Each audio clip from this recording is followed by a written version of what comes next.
stood here a while before we started and decided what I wanted my composition to kind of be. When you started painting, first thing you want to do is decide what your first approach is. There are many different ways. A lot of the times I'll put my darks in.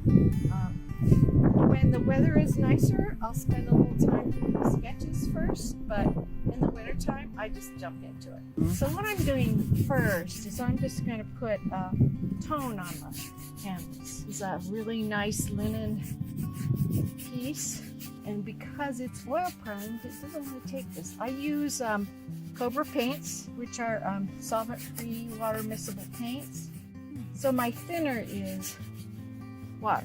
And I only use the water in the beginning and then to wet my brushes pretty much.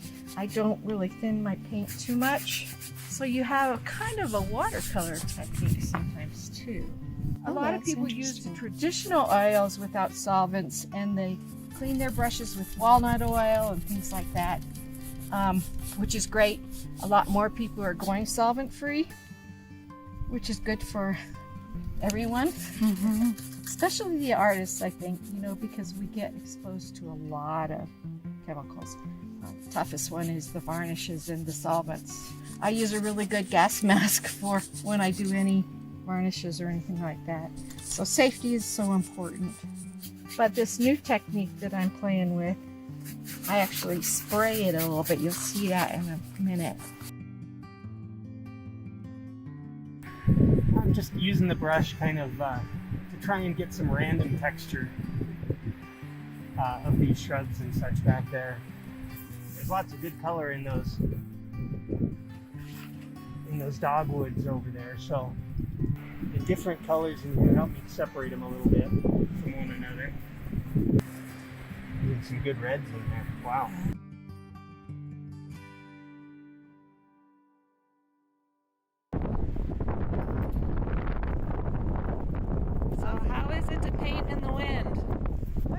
So for plein air painters, wind is actually probably the worst air condition or the weather condition because it blows everything away. The wind is the biggest challenge you have. The wind and too many people sometimes. But you try to set it up so that you're not a sail. Sure. And if it gets really bad, I have rings in the back of my car that I just use bungee cords, and I just strap myself in. I've been painting about 10, 11 years now. I love it. It's a great medium. Well, oil is very rich. I love the surface quality of an oil painting. I've been painting about 13 years now. I started when I turned 50, which of course tells you exactly how old I am, but I had been a sculptor for 20 years and I had to quit that for my health. Oh.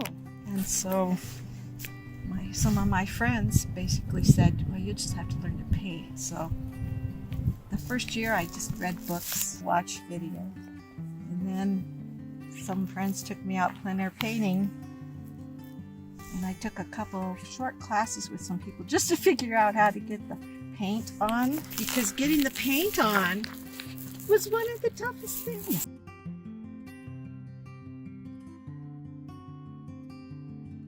And I love painting outdoors because, you're out here, you're experiencing it, and there's nothing like life and nature to teach you value and color, all of the things you need to do to capture a scene, really convey a realistic sense of light and atmosphere.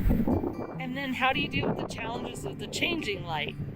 Well, that's a great question. It's really not that difficult. And once you paint for a while, you build a visual memory of how things work. And you can get an idea, you get your idea to begin with, and you kind of stick to that. So I've put my major shapes in here with the light on the snow. And I'm gonna keep to that plan right now, so it's diffused light. But if there was a strong light and dark pattern, I would make note early on in my painting of where the darks and the shadows are, and then stick to that. The sun's going to move and the shadows will get, larger or smaller depending on how the sun is moving. But you stick to that and you get your range of values captured early on the canvas, and then just stick to that and roll with it. If the light changes and it's getting better, then you can paint into that effect and actually make modifications to your painting to take into account some greatness that's happening right before your eyes. But you really generally don't try to what they call chase the light. Oh. One thing that can be a struggle is when I'm painting on my canvas and it's in the direct sunlight. So these values tend to look a little bit darker. It tends to lighten up my painting. Then I get back in the studio, it might be darker. So I've got to be aware of that. The other problem with painting snow is when you stare at such a bright thing, your eyes start to really fatigue. I'll put down those dark areas in my painting and get some of those other values first while my eyes are fresh. Yeah. And then I can compare the relative differences right on the palette. And I use a lot of colors because I love having a variety of colors. I also have a value scale over here that I can kind of compare to in my distance. I want it to be on this side of the value scale. I love the springtime because you've got snow still. You've got snow melting, and where it's melting, everything's wet.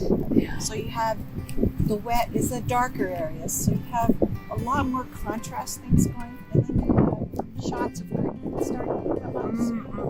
And you still have the reds in the willows and things like that. So your color variation is amazing in April and early May. So those are actually some of my favorite times to paint.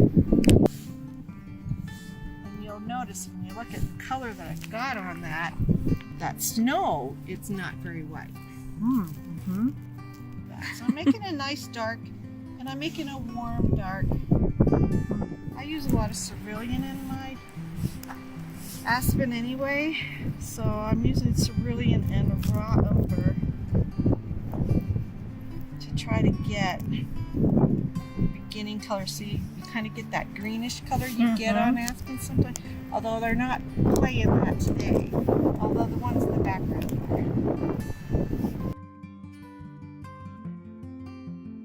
My goals is to try something new with every painting, to try to learn something different. So approach it just a little differently than I did the last time.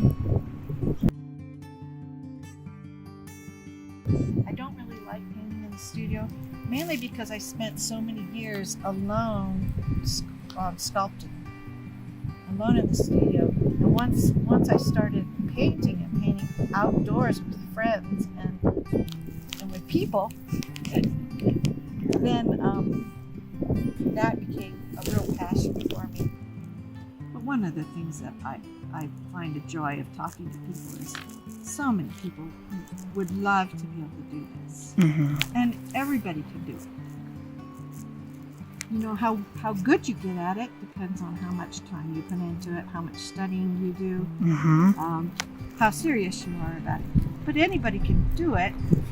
You can learn the basics in about 6 months.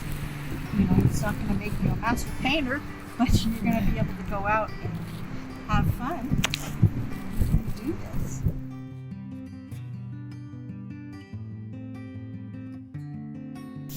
Is it hard to paint water? Well, I think it's not really. I think we tend to get in our own heads about it and make it more difficult than what it really is.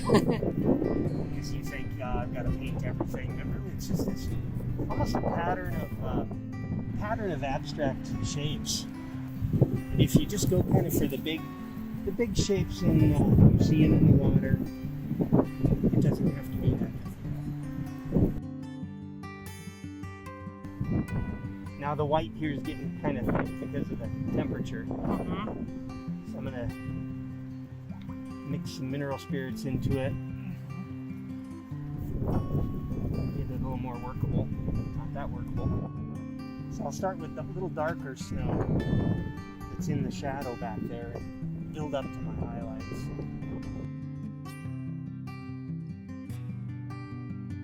Rocky is it is just always changing. It's a great, backdrop. It provides all of the inspiration that I could ever ask for.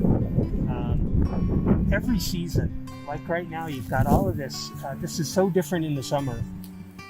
These dogwoods with the colors in them, the reds and the oranges, so warm against the cold snow.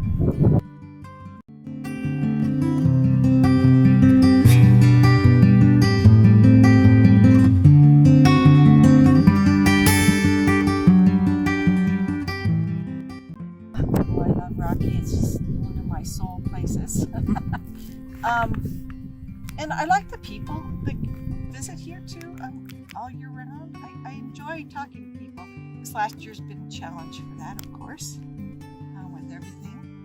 But Rocky has so many different places that you can paint, and different views and things. This is one of the best places for the aspen trees. But you want to catch other kinds of trees and the entire venue, the entire views and everything. There's just so many overlook areas that you can catch